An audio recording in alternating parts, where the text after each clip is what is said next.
Okay, good morning, everybody, and welcome back to our human biology class. We've been talked first of all about basic chemistry, about how atoms get put together into molecules. We talked about how those molecules in living systems get put together into living molecules, into biomolecules, often very, very large molecules, which are usually polymers. Now we're going to have a look and see how those molecules are put together into the actual living unit. And the base living unit, the unit which is the unit of life, all life on Earth, is the cell. All life on Earth is cellular.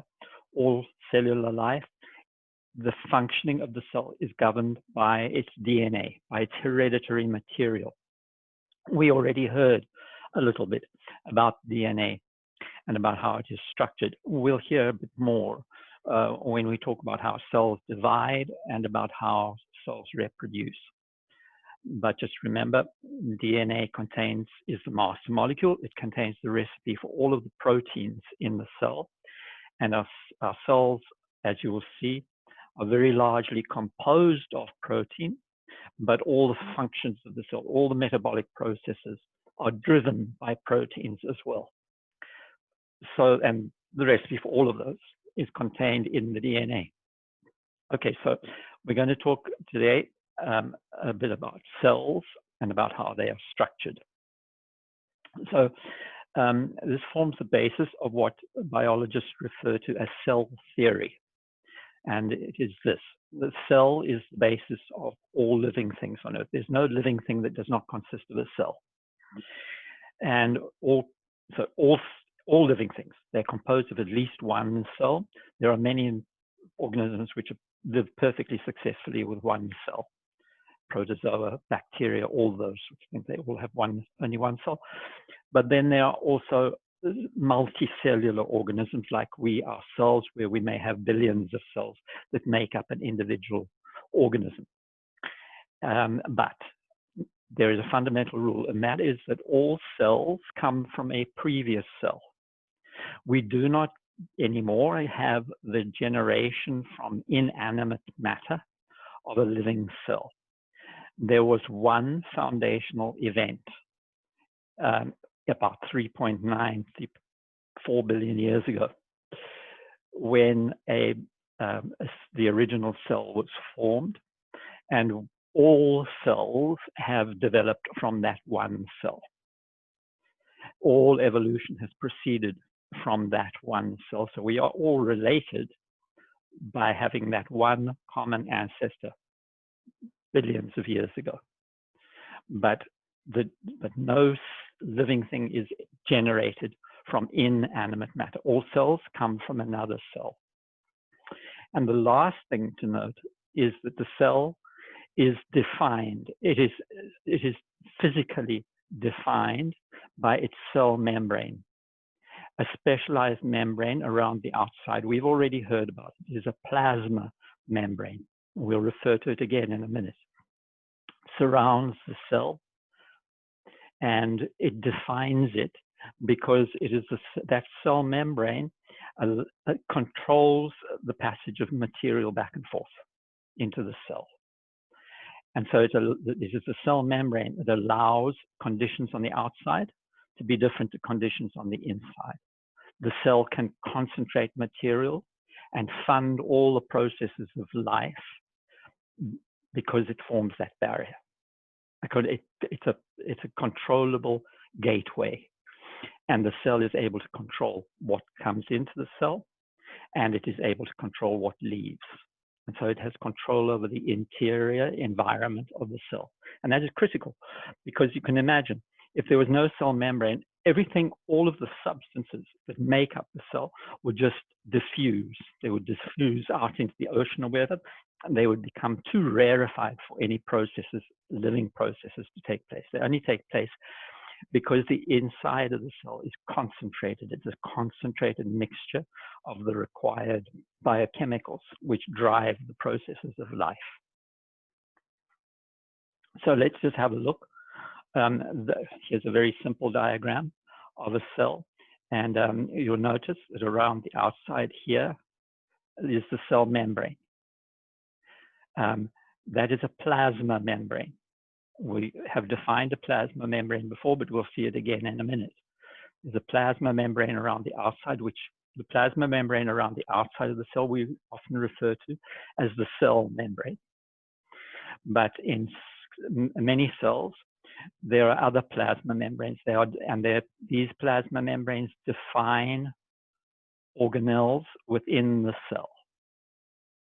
Not in all cells, but in many cells. They have organelles, and these organelles have their own plasma membrane around them. The most prominent one is often this one, which contains most of the DNA of the cell, and that is called the nucleus. Now, the plasma membranes in this case are functioning in much the same way.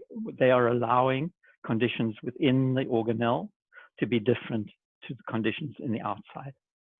This material on the inside of the cell, which is so concentrated it forms like a jello consistency, that is the cytoplasm of the cell. And the cytoplasm of the cell is a concentrated solution of many, many different molecules, many of them enormous molecules. That's why it achieves this kind of jello-like consistency. These organelles are present inside the cytoplasm. They have their own plasma membrane around them, and that allows conditions inside the organelle to be different to conditions in the cytoplasm. And it allows the organelles to specialize their function.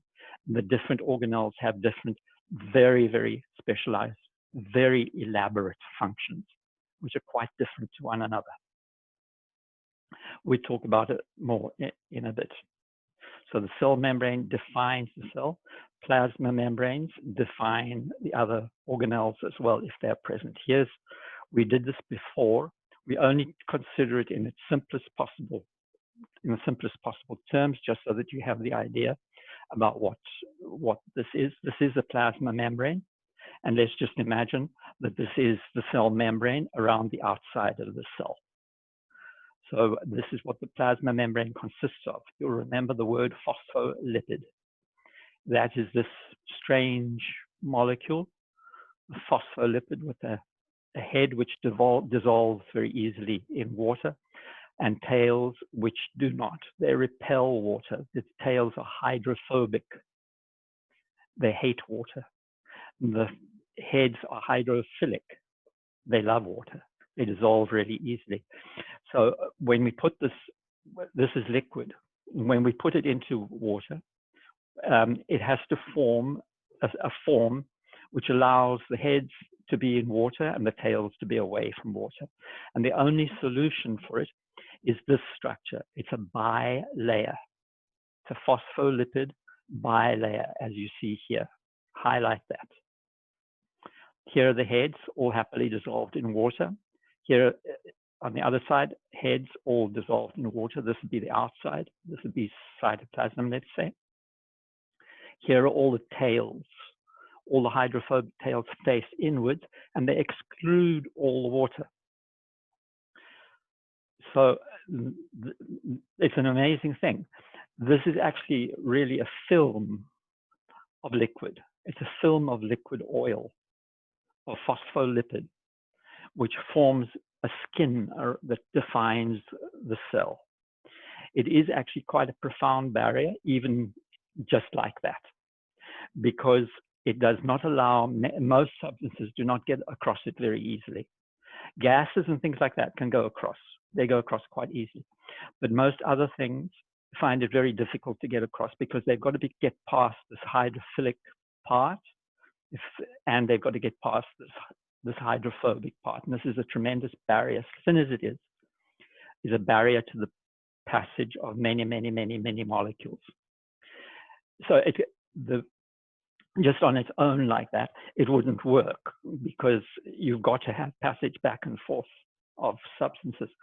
So instead, embedded into this film, we have many, many proteins which are embedded in it. And all of those proteins, they are living proteins, they have function. Many of them, for example, govern what comes in to the cell, and others will govern what goes out. Others have all sorts of other functions.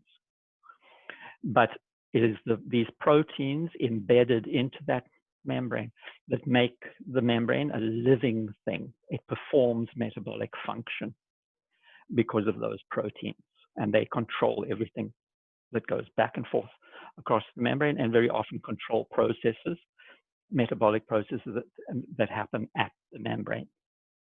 And this same kind of membrane you can imagine around the organelles as well, but it would be specialized. It would be specialized for those organelles. That is the greatest depth that I need you to know about for the cell membrane. So I want to tell you that there are two kinds of cells in biology, and the first kind is a simpler cell.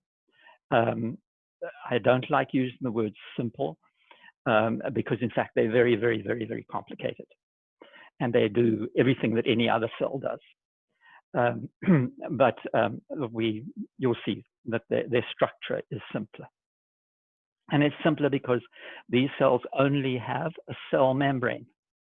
The only plasma membrane is the cell membrane around the outside of the cell. They still have, on the inside of that, they still have cytoplasm.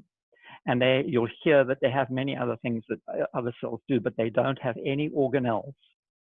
The cell membrane is the only membrane. There's nothing else has a membrane around it inside.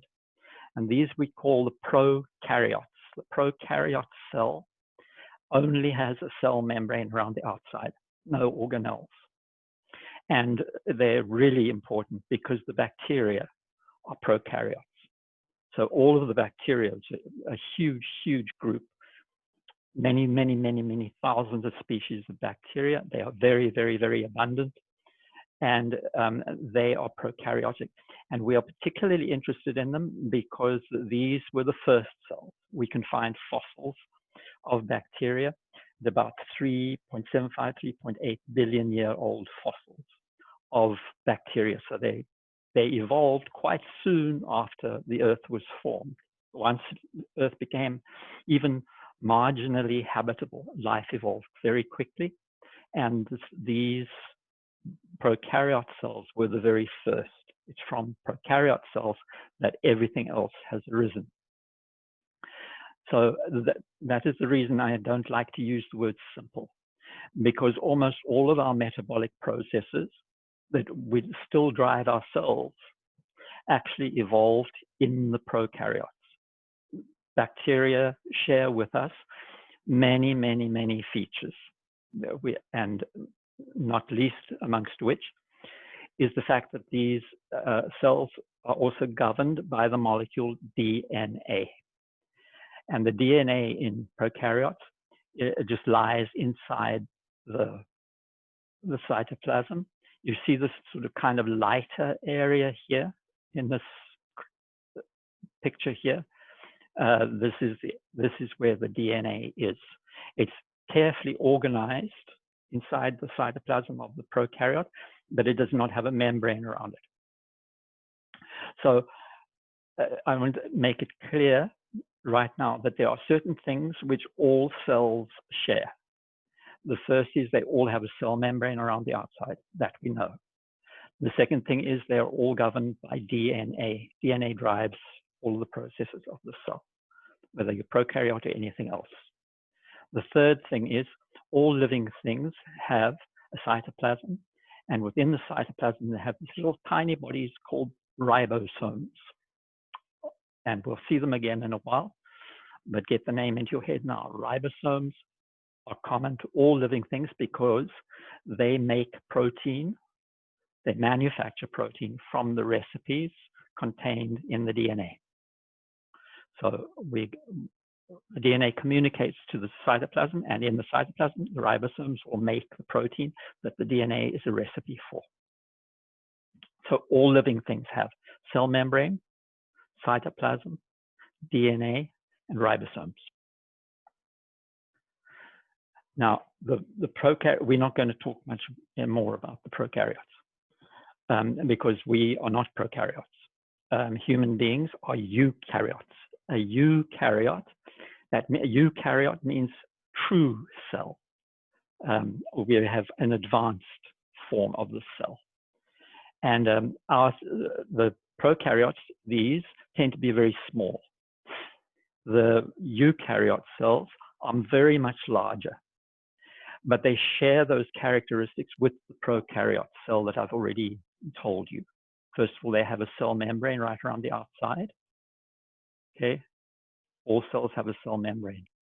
But then when we look on the inside, we find they've got a cytoplasm. They're full of ribosomes, and they are run by DNA.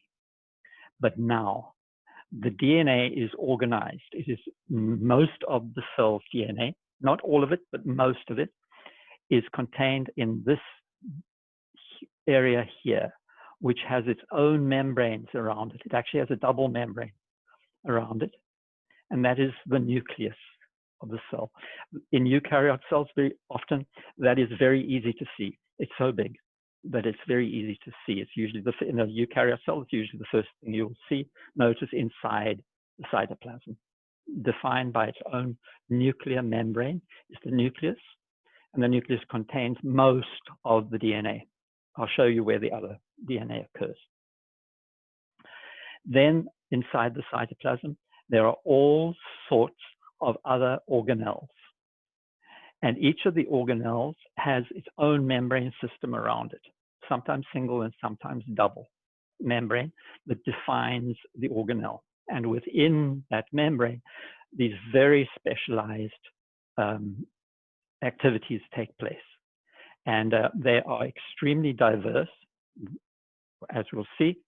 And the processes can take place in isolation inside that organelle because the organelle plasma membrane allows the conditions inside the organelle to be different to the conditions within the cytoplasm. So here, I'll just give you the names of some. We will discuss their function in more detail. Here, for example, many cells have many of these organelles called the mitochondria. Mitochondrion is singular, mitochondria is the plural. And they are like the power stations of the cell. In the mitochondria, food, material, fuel, is converted into biologically useful energy. So it's within the mitochondrion that most of the power of the cell is produced. And cells which are very, very active tend to have more mitochondria. Muscle cells, for example, have just masses of mitochondria to provide lots and lots and lots of energy for the cells to use. All of this stuff here, throughout the cell, there are all these envelopes that kind of leaf in between one another. They're often very, very, very abundant. And these are actually factories. This is called endoplasmic reticulum. And it's a factory where substances are manufactured, especially proteins, but not exclusive. Especially proteins are manufactured there, and they are refined to a certain degree. If they need to be further refined, they get passed out to this amazing organelle here, which is called the Golgi apparatus, which we'll talk about in a while. There are various other things. So you can see all these little envelopes and things. They all have various functions. They carry stuff back and forth. And if the cell wants to transport stuff from one place to another, then it will package that substance into a vesicle, just like, let me see if I can find one, if they've got one labeled. Anyway, a vesicle would look much like this, even though that's a peroxisome, don't worry about it. It looks much like that. So often the cell may be full of these vesicles. Vesicles are usually temporary storage for moving stuff from one place in the cell to the next. If we can see it, if we can stain it properly, we'll also see that the cell is absolutely full of all sorts of building materials made by the proteins. And so there's a protein skeleton which gives the cell its shape and also drives a lot of the function of the cell. So there's many proteins. They're not organelles, the cytoplasm is just full of these elaborate protein structures. So let's have a look and some of these in more detail. Okay, this is a scanning electron micrograph. Sorry, a confocal electron micrograph of cells, and these are actually skin cells. And here is the skin cell. There's one there. You can just see the boundary of it there, and there. It's got these extensions. And what you can see very prominently in the middle here, stained blue here and fluorescing, that is the nucleus. Here's another cell here. There's one cell there. So those are the nuclei containing most of the DNA. Now in eukaryotes, the DNA is kept in the form of chromosomes. The chromosomes are long strands of DNA, linear strands of DNA. And this is the normal functioning. That's when the cell is living its normal life. You can see that the DNA is all spread out and dispersed. And that's because it's being used. So it's been opened up so that the cell can access the genes and use the genes for whatever it needs. But comes a certain point in time when the cell has grown to a certain point, and the cell needs to divide. And in order to do so, first of all, the membrane around the nucleus disappears, and the chromosomes all shorten. They get thick, and then they get doubled up, and they get pulled apart from one another. And that is what's happening here. The cell is dividing down here. It's dividing down the middle here. And on either side of what will be the new daughter cells, they're not formed yet, but on either side here, chromosomes are being pulled apart. And you can see the chromosomes here. They're these thick strands like this side and the side. That when the cell divides like that and pulls its chromosomes apart, it ends up with identical DNA on this side as it does on that side. Once the chromosomes are pulled apart, the cell membrane forms in between here to define the two different cells. This DNA all unravels, and the new nuclear membrane is formed around it to form a new nucleus, and it will look exactly the same as this, with a nuclear membrane around the outside and the DNA all dispersed until it's grown enough, and then the cell will divide. By the way, these are skin cells. They're called fibroblasts, and they are human skin cells. They're being grown in culture here, and skin cells divide very, very often. And the reason for that is we continually renew our skin. Our skin cells are not long-lived, but we continually renew our cells, the cells of the skin, as you'll hear when we talk about the skin and its functions. So here's the nucleus here. You don't, when it's all unraveled, it's called chromatin, the DNA. They're in an expanded form. It's called the chromatin. And then when it divides, they will contract down into chromosomes. There is one area often of the nucleus that you can see very distinctly, and that is this area called the nucleolus. It has a specialized function which we don't need to worry about, but it's often very easily seen inside the nucleus. It's still DNA. Okay, so here's a mitochondrion. This is a single one, but the cell may have many, many, many, many, many of them. These are strange little bodies, and they divide on their own. They multiply inside the cell, and they divide by binary fission. They reach a certain size, and they divide in two, just as bacteria would, or something like that.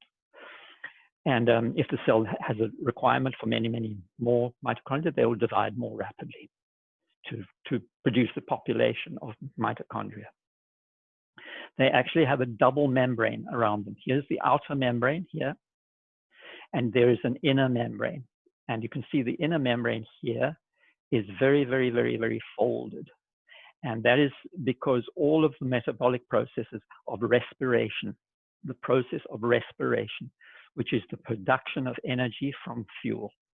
If I wanted, for example, if I wanted to use glucose as an energy source.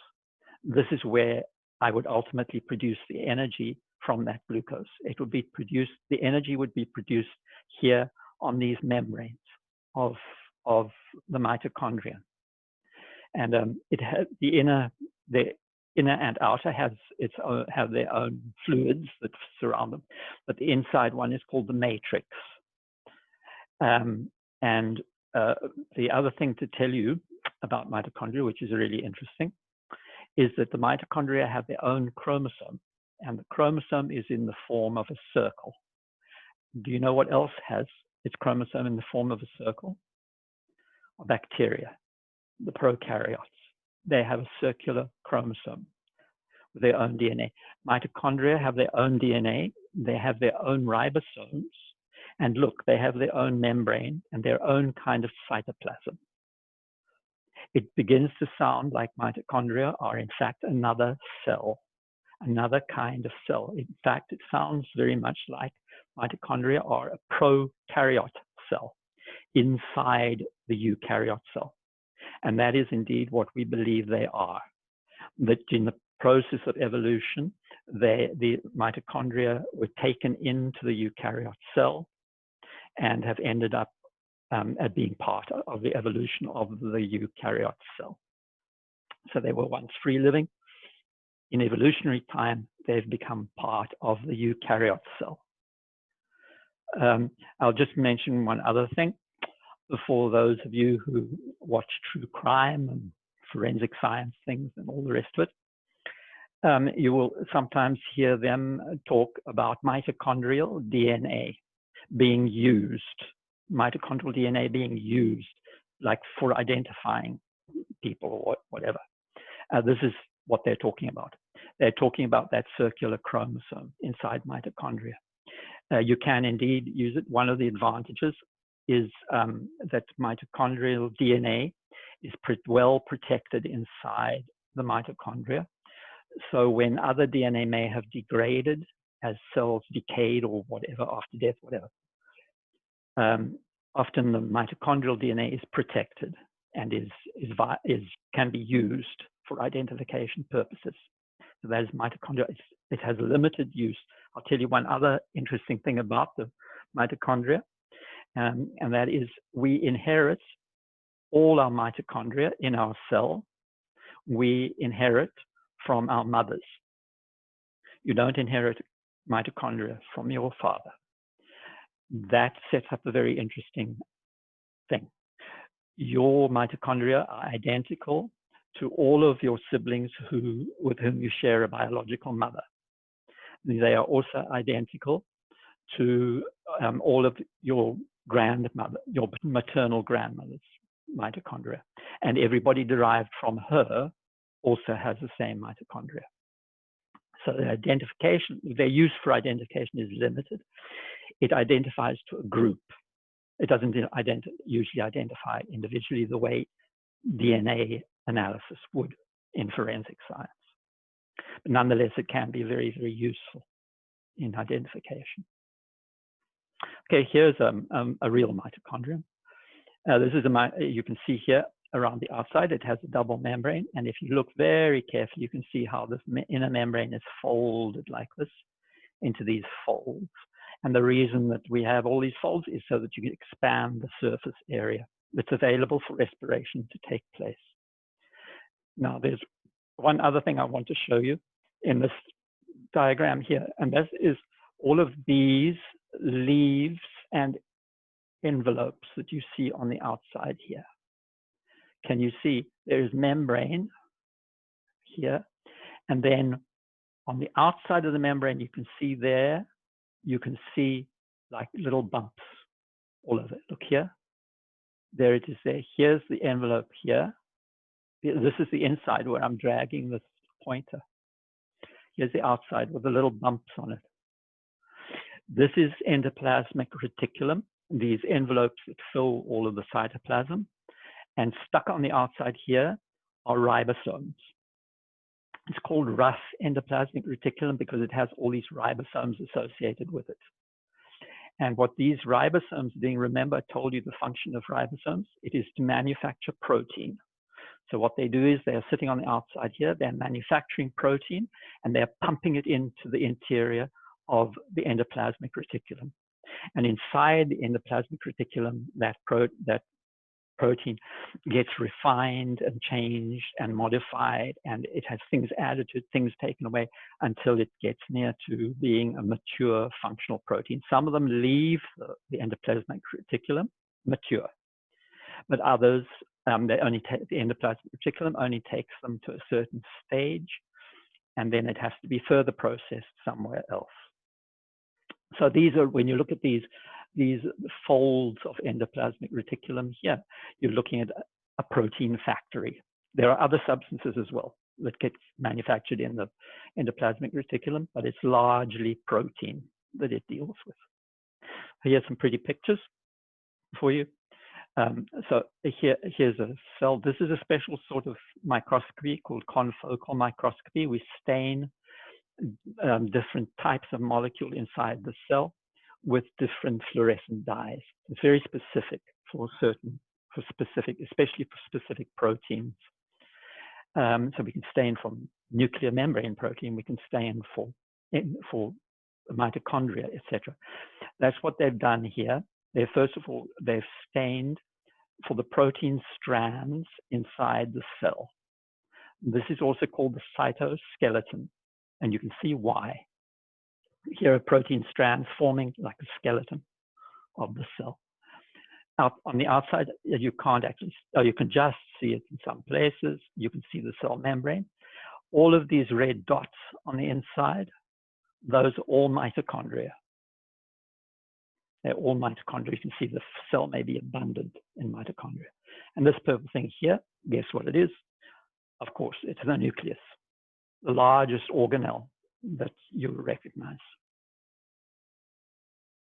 Okay, so here's the endoplasmic reticulum, actually a rather simple diagram of it. Endoplasmic reticulum is extremely complex. Almost often, it almost fills the cytoplasm. There are two kinds of endoplasmic reticulum. The first is this rough endoplasmic reticulum, which I showed you, has all the ribosomes associated with it. But there's another kind of endoplasmic reticulum, which is this. It's not so much like envelopes, the way endoplasmic reticulum. Instead, it's like pipes. It looks almost like coral or something, pipes like this. And this is called smooth endoplasmic reticulum. And it has some specialized functions. First of all, this is where all the membrane of the cell is manufactured.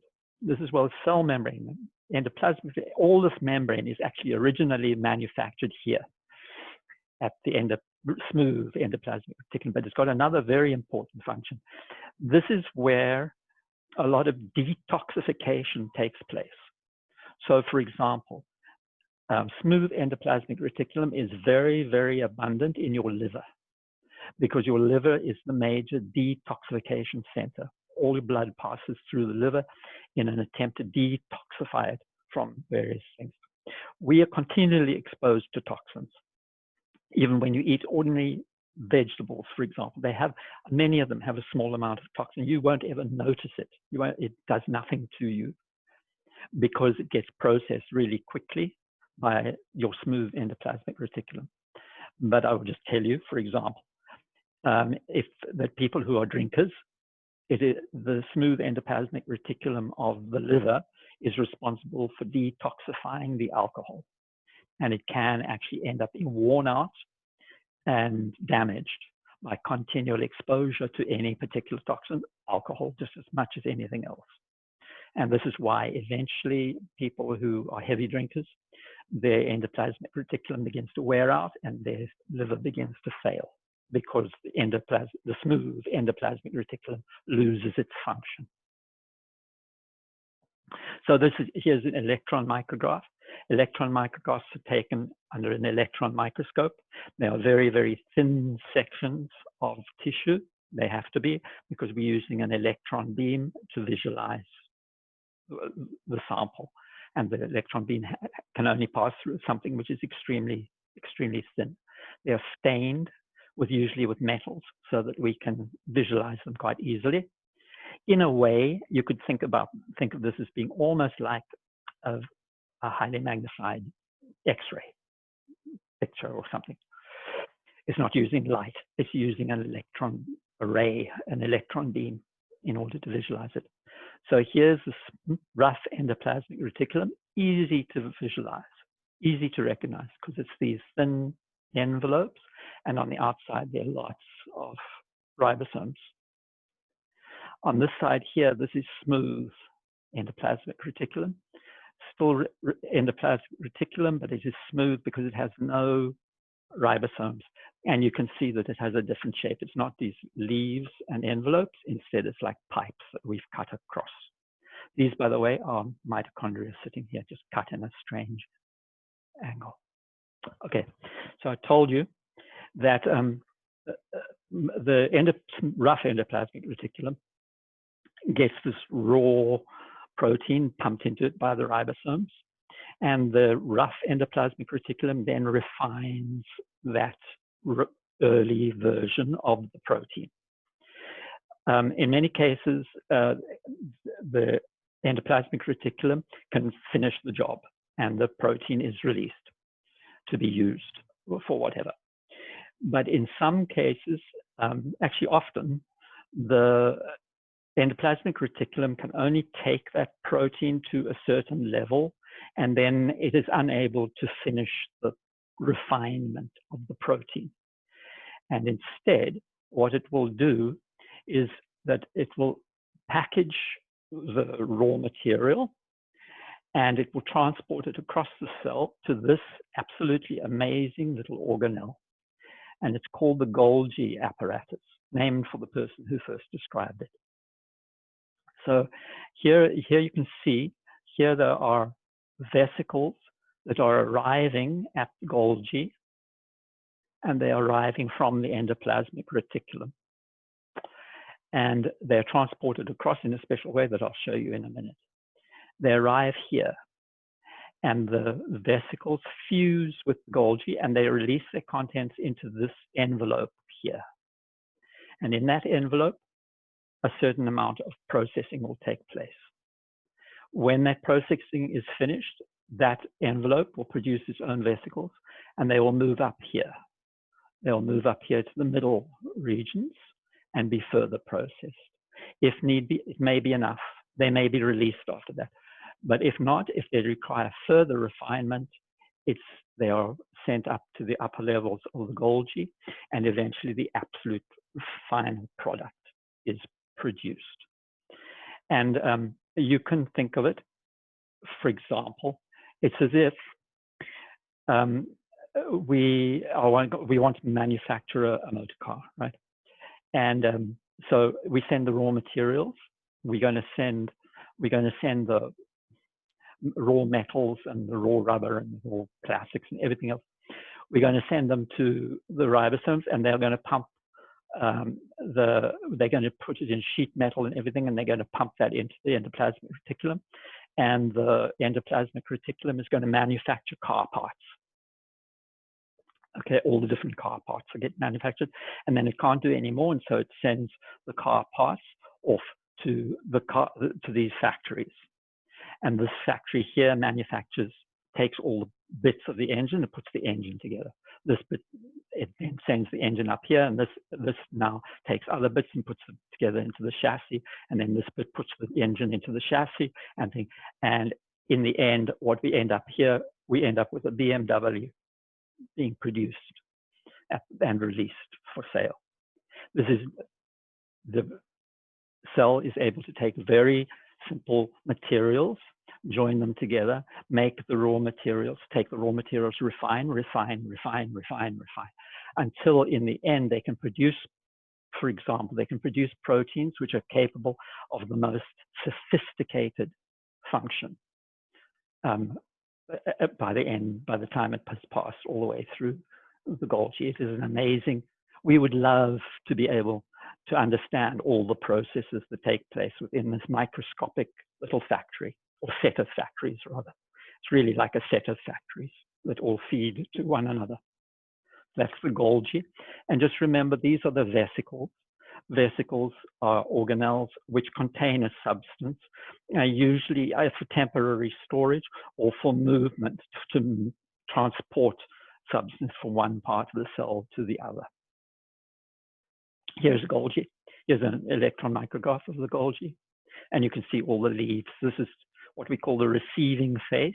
You can see vesicles coming in from the endoplasmic reticulum to fuse here, and they will, here's a vesicle that's been manufactured from here, moving up to one of the upper levels, one of the other factory levels of the Golgi apparatus. Okay, so that's the organelles that we're going to talk about.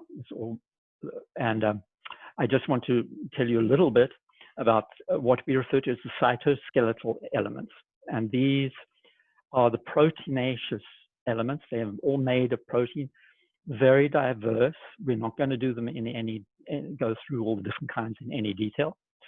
But I just want you to understand that the cytoplasm is not just a blob. The cytoplasm is very carefully structured, and the cell itself is very carefully structured.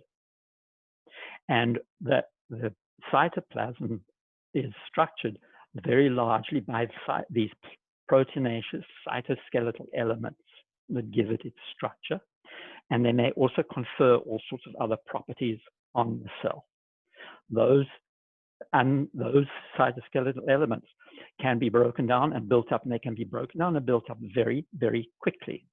This is, in fact, a fundamental way in which cells will move, as we'll see in a minute. They can move by continually breaking down and restructuring their cytoskeletal elements, changing the shape of the cell so the cell moves. So the cytoskeletal elements have these various functions. They establish and maintain structure. They restructure the cell structure.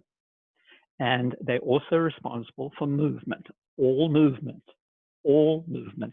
takes place because of the cytoskeletal elements and because of things cytoskeletal elements interacting with one another or things interacting with them.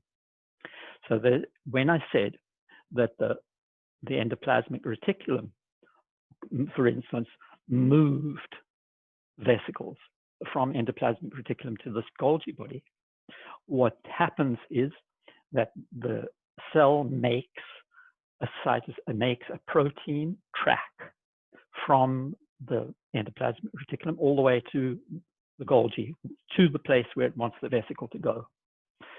And it takes the vesicle, and it takes a little motor protein, and the motor protein grabs the vesicle, and it walks along that track, that protein track, to its destination. It's that precise. So what we're going to see that these cytoskeletal elements are responsible for the movement of things like the vesicles. Also, the organelles. The organelles are very often tied to cytoskeletal elements and can be moved to where they are needed. Mitochondria, for example, may be moved close to a surface where they need to release substances that contain energy. Muscle movement, for example, if you flex your muscles, the contraction of your muscles, that is due to cytoskeletal elements sliding against one another to contract your muscle. And they are responsible for the cell itself moving. If you know about amoebae and things like that, you know that they can move in their environment. They do so by creeping. There may be the cell itself moving, and that is because of the cytoskeleton restructuring the shape of the cell. But they may also move by little hairs beating on the surface of the cell, and those are also driven by cytoskeletal elements. So let's just see if this, I'm not 100% sure it's going to work when I do it on the Zoom. No, it's not going to work. Just have a look at this. It'll work for you if you go to the PowerPoint on Canvas. Just hit this and watch. It's really fun. Let me try once more. Yes, it is working. Here, this is a little white blood cell inside your bloodstream, and it's chasing bacteria. Look at it. You see those two little spheres? Those are bacteria. The cell is chasing those bacteria, and it's going to eat them. Watch. It eats them. Okay? When you see a cell moving like this, it's moving because, let me try to get back to where I was. That little cell was moving because its cytoskeleton was being restructured. It's being broken down at the front, and cytoskeletal elements are pushing the cell forward from behind to watch it. So you can watch it moving in that way, just the way other amoebae, it's exactly the same way that amoebae move. But I want to just point something out to you. Watch that little movie a couple of times and see how closely that cell is able to track those bacteria. It follows them really closely as they move. How is it doing that? That cell has no eyes and it has no ears. It has no sensory apparatus like that to be able to see what it's doing. How is it actually tracking those cells? The answer is that there are proteins embedded in its cell membrane, which are sensitive to substances produced by the prey, by the bacteria. And the proteins in the cell membrane sense that those substances are present, and they instruct the cell to break down and restructure its cytoskeleton so that the cell begins to move. And this instruction is sent so that the cell moves in a specific direction. It's always moving towards those substances that the proteins are sensing. Isn't that amazing? Okay, so here, don't worry about all of the different, all I want you to notice on this, look at all the different kinds of protein things here. Lots and lots and lots and lots. It's a very complex thing. The cytoskeletal elements are very complicated. Here's an organelle. Here is a mitochondria tied to the cytoskeleton. This mitochondria could be loosened and moved if the cell needed to do so. Here you are. Here's another confocal just to show you. These are all different cytoskeletal elements giving these cells their actual structure, but they are not permanent. They can be broken down and restructured as the cell needs to do it. Here's another. And I said the cytoskeletal elements are responsible for movement, for all movement. You can tie all cellular movement to cytoskeletal elements eventually.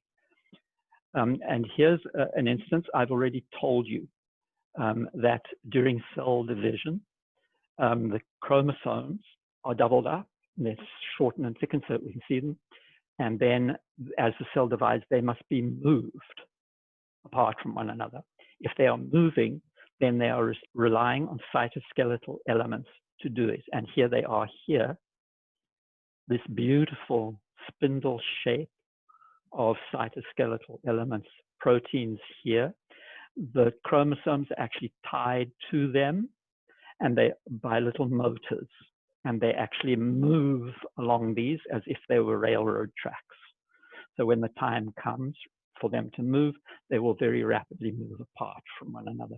The motors carry them effectively down those tracks. We'll see that again in a while. But isn't that a lovely picture? It's like a beautiful abstract painting. The chromosomes here, and here are the cytoskeletal elements forming the spindle shape. This is the rest of the cell all around it. Here are nuclei which are not dividing on other cells on either side. So again, I don't want you to worry about the details of this. I just want to show you. Here, this is how it's done. Very often to move things from one place to the other in the cell. Here's a railroad track. It's just protein, a protein tube. And these little things here are motors. They are kind of specialized because one moves in this direction, the other kind moves in that direction. And usually things which are being moved, like here's a mitochondria, here's a vesicle that's being moved. Don't worry about all the rest of the stuff. Just have a look here. Usually these things, like a mitochondria, vesicle, they have one of each. They have one that can move them that way, one that can move them that way. And it gives the cell a lot of control over how to move that and how fast to move it. So it can put the brakes on by having the other one start, et cetera, et cetera. But these are really amazing things. These are called motor proteins because they are actually responsible for movement. And here you can carrying a mitochondria, carrying a vesicle, they carry all sorts of things within the cell. Let me just see if I can get this one to work, because it is so funny. I mean, apart from the fact that it's just amazing, it's also hilarious. Here's a motor protein, and you can see it moving. Have a look at the diagram, and you'll see those two blobs at the bottom. They're actually feet. And you can see how they march along. Here's the protein tube. There's a vesicle behind that it's carrying along that thing. Okay. So this movie here is purely for your interest. If you're interested in vesicles and how they move back and forth and everything else, you can watch this. There's nothing for you that you'll be examined on, but you can watch it if you wish to do so. So I just want to finish off by talking a little bit about specialization of cells. Look, think about us. We arise from a single cell, from a single fertilized ovum. And in the uterus, very, very quickly, that cell divides and it forms an embryo. And all of the parts of the embryo, they have their specialized function.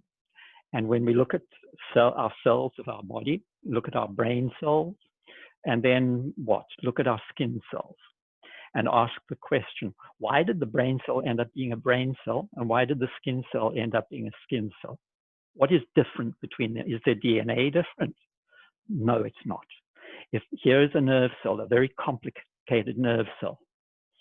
And here's the cell body there, and it's got all these sensory extensions. So here's a very specialized nerve cell. Here's a somewhat simpler looking, but probably just as complicated in function, skin cell. If I take the DNA, I can just see the nucleus there on the nerve cell. Here's the nucleus of the skin cell. If I take those nuclei, extract the DNA, and I sequence the DNA, look at the DNA sequence, I find DNA here is identical to the DNA here. The DNA in the nucleus here is identical to that DNA there. So what is it that makes this cell a nerve cell? And what is it that makes that a skin cell? And the answer is that in development, certain genes on the DNA are silenced. This nerve cell has genes to turn it into a skin cell, but those skin cell genes are silenced, and the nerve cell genes are allowed to be active. Same here in the skin cell. The skin cell genes are active. They turn that cell into a skin cell, and they drive its function as a skin cell. The genes for nerve cell function are also there, but they are silenced. So that this is now a skin cell and this is a nerve cell. This is the specialization of cells, it's an extremely complicated question as to how those genes, how does the cell know to be a skin cell? How does it know to be a nerve cell? That's a very complicated question, and it's the subject of a whole science of development. But for the moment, you just need to know. The DNA in those cells is identical, but certain genes are silenced and others are made active, depending on the specialization. And one of the lines of evidence for this that scientists realized really early on was sometimes this goes wrong. Sometimes the cells become reactivated, the genes rather become reactivated. Something goes wrong and some bizarre results can happen. This is actually ovarian tissue from a woman who has developed a tumor on her ovary. This is a very dangerous kind of tumor, and it is one where the genes of another cell type have become activated. And in this case, the ovarian tissue has lost its function and has been converted to skin cells. And here's skin here. It has formed skin here. This, by the way, is ovarian tissue around it. It forms a sort of the ovary forms a sort of a cyst around the tumor, which is here. And the tumor, you can see, is producing hair. So she's producing hair in the ovary. Why? Because the ovary, the cells here have gone wrong. The ovary cells have lost their function and they've switched on skin cell function in error. And in fact has turned into hair producing skin. Okay, so we're going to stop there for today. And we move on to the next part, which is cell division, and all sorts of things like that, which we'll do when we meet again on Monday.